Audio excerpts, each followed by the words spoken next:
We in the United States and broadly in the world are on the cusp of a revolution in energy. We just have to handle it right, and we can get there. There are two big parts to it. Number one, the fracking technology, which has emerged out of an interactive process between R&D and practical people and knowledgeable people, has revolutionized the availability of natural gas in this country and also crude oil. It can be applied elsewhere. We have to find the right regulatory framework so that it will take place without environmental catastrophes. And that can be done. The problems are known, the solutions are known. So that's number one. Number two, in the longer run, we have to create cleaner energy.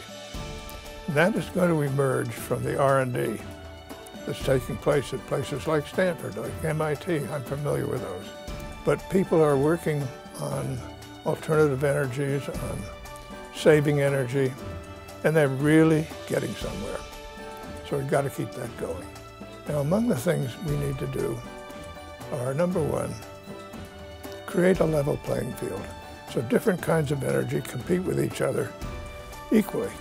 Or do we have one now? No. Some forms of energy put out a lot of pollution that affects the air we breathe, that affects the climate we create. They don't bear those costs. We should arrange something that causes them to bear the costs so that they compete on an equal basis. My own suggestion with my friend Gary Becker from the University of Chicago is to use a revenue-neutral carbon tax. But there are other ways. Then I think we should have reasonable government support for energy R&D, and so that these efforts that are going on now don't stop.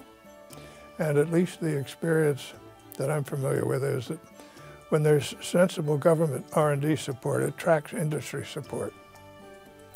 And that puts you in a position where if somebody has a great idea, there are people around who know how to commercialize it and scale it. And that's the way it works.